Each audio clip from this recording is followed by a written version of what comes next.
In a one-day match of 50 overs in an innings, the Team A had a run rate of 6.1 runs per over. Team B is playing and 10 overs are left, and the required run rate to tie the match is 6.5 per over. What is Team B scores now? యాక్చువల్గా ఇక్కడ రెండు team ఏ team B ఉంది. Team ఏ యొక్క 50 overs match team ఏ యొక్క run rate అనేది 6.1 అన్నాడు. 50 overs into 6.1 is equal to 305 runs.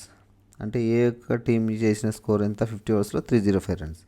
Team B playing and 10 overs left. Team B ఆడుతుంది, 10 overs left అన్నాడు. 10 ఓవర్స్ లెఫ్ట్ అంటే ఆల్రెడీ 40 ఓవర్స్ ఆడినట్టే. 10 ఓవర్స్ లెఫ్ట్ అన్నప్పుడు 40 ఓవర్స్ ఆడినట్టే. మాకు 10 ఓవర్స్ లెఫ్ట్ అయినప్పుడు and required run rate to tie the match 6.5 run rate కావాలి. అంటే టోటల్ ఎంత స్కోర్ కావాలి మ్యాచ్ టై కావడానికి? అంటే 65 రన్స్ కావాలి. అంటే 305 టార్గెట్ ఉన్నప్పుడు 65 రన్స్ టార్గెట్ చేసుకోవడానికి 65 రన్స్ కావాలి. అంటే 305 మైనస్ 65 ఈజ్ ఈక్వల్ టు 240. అంటే ఆల్రెడీ వాళ్ళు 240 రన్స్ చేశారన్నట్టు. 40 ఓవర్స్లో 240 రన్స్ చేశారు. రిమైనింగ్ 10 ఓవర్స్లో 6.5 రన్స్ యావరేజ్తో మనకు 65 రన్స్ కావాలి. మనకి ఇక్కడికి వచ్చిన అడిగింది what is team B score నా 40 ఓవర్స్ తర్వాత 240 రన్స్ అనేది వాళ్ళ స్కోర్.